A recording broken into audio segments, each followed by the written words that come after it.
naisterased. Tore, et te juba siin kõik valmis olete niimoodi. Mina olen Raul, mina olen Arhitektuurikeskuse juhataja ja mul on rõõm teid siin täna tervitada kõiki. Neid, kes olete siin saalis ja neid, kes vaatavad meid läbi eetri. Tänane õhtune välkloeng Arhitektuur läbi eetri. Kõigepealt ma pean igaks juhuks ütlema, et tegemist ei ole alkoholireklaamiga. Et kuigi teile pakuti seal ees glögi ja nagu tavaliselt pärast välkloengut ootab teid väike vein ka. Et need mõtted, mis täna õhtul siia kogu pähe tulevad ja millest räägitakse ja need emotsioonid, mis pakitsevad, et neid teistega rõõmsasti koos jagada. Nendele, kes täna õhtul esimest korda meiega on, paar sõna, mis meid ees ootab. Välkloengud iga kord paneb kokku kutsutud moderaator, kelleks täna on Andrus Kõresaar ja tema poolt kutsutud esinejaid, kes siis vaatavad sellele teemale igaüks omast nurgast. 9 minutit juttu ja millele järgneb siis küsimused ja vastused. Enne kui me täna selle õhtu jutu juurde läheb ja ma teate puhul ka Andrusele üle annan, räägin ühe väikse loo. Heino Seljamäel on üks selline vahva nukuetendus mängult ja päriselt. Päriselt ja mängult. Et see on ilmselt vahva ja kasulik vaadata mitte ainult väikestel lastele, vaid ka suurtel lastel, kes võib-olla teinekord jäävad hätta, eriti praegusel jõuluajal oma väikestele lastele rääkimaks, kuidas sussi sisse akna peal kommid tulevad. Ja ilmselt on see, ka tasub ka neil vaadata, kes on täna maapõhja tõrvanud Rakvere vahva kuusepuu. Õigem oleks vist öelda puukuuse. Et mängult ja päriselt. Igatahes üks selline väike lugu sellest, kuidas riik nimega McCountry ehitas Kurunurru Võtisaarele lennubaasi. Ja kohalikud pärismaalased olid väga erutatud sellest, nad olid väga põnevil, nad nägid esimest korda, kuidas teraslinnad õhust maabuvad ja õhku tõusevad.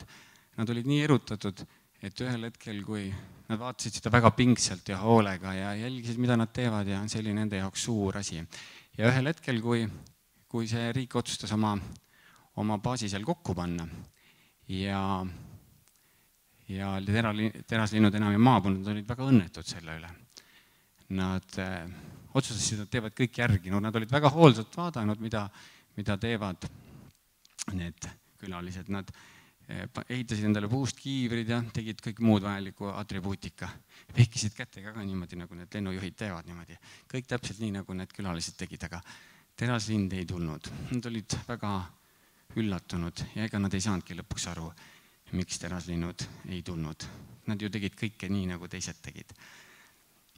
Ilmselt välkloengud ei paku vastuseid küsimustele, aga võib-olla ehk tõstatab või annab võimalusi küsida õigeid küsimusile, et teada, kust kohast ja killise kivi alt vähki otsida või hoopis mõnda muud kala.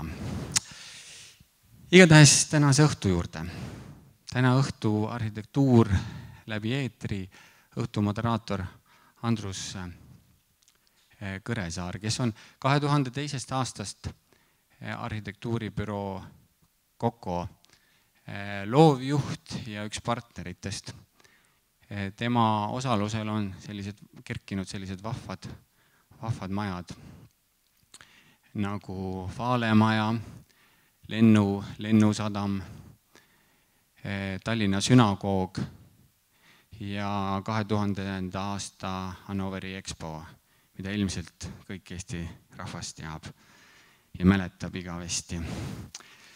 Sest need ilmselt on kõigi inimeste mällu sööminud, need kuused ja porgandid. Aga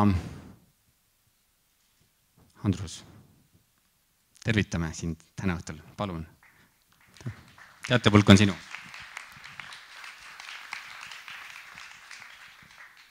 Suur tänu, tere tulemast siis arhitektuuri välkloengule. Varem ei ole välkloeng televisioonistuudios toimunud, seda korda see nii juhtub. Ja see teema valik on seotud sellega, et arhitektuur ei ole ju vaid arhitekti poolt vaadates joonised ja Exceli tabel, millesse mõõdad ruutmeetreid, vaid see on ka kogemus. Mõnede jaoks meist on see vahetu kogemus, kui me kusagile läheme ja mingisuguses keskkonnas siis tajume kas ruumi, hoonet, interjööri, midagi muud. Aga enamasti tänapäeva inimestena, kes me vaatame kas internetti või siis tundide kaupa televisiooni, meile tegelikult omistatakse neid kogemusi, mida keegi on meie jaoks välja valinud, filtreerinud ja annab siis seeläbi tegelikult meile vahendatud kogemuse. See on üks neist teemadest, millest räägime. Teine huvitav teema, mille jaoks ma täna olen kutsunud siia ka lennunduseksperdi ja kogenud piloodi ja lennuõpetaja Rein Porro, on see, et ruum ja ruumi korrastatus ei ole ainult see, mida me näeme enda ümber, vaid tegelikult on olemas ka peidusruume, peidus jaotuseid, terve taevas on tegelikult seda täis. Ja kuidas taevased maanteed toimivad, infrastruktuur, mida me ei näe, sellest räägib Rein. Ja tänaseks üheks külaliseks on ka Taavi Kotka, kes räägib e-residentsusest ehk ka tegelikult nii-öelda tarkvaraarhitektuurist ja riiklikust infrastruktuurist.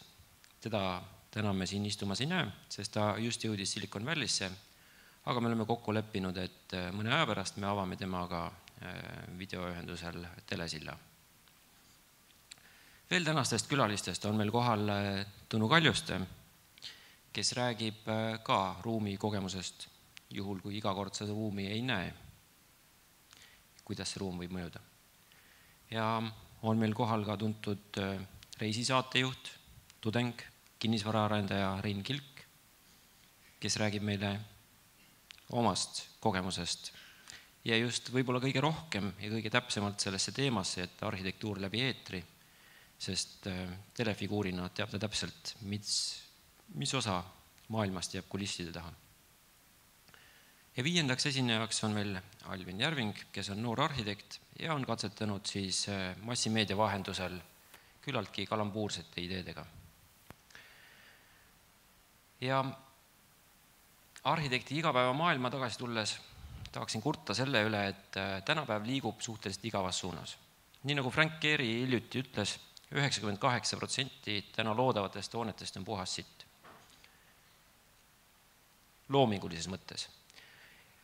Ja selle illustreerimiseks oleme siia stuudionurka kogunud kokku tootelised arhitektile tuttavad esemed, mida me leidsime maja ümbert.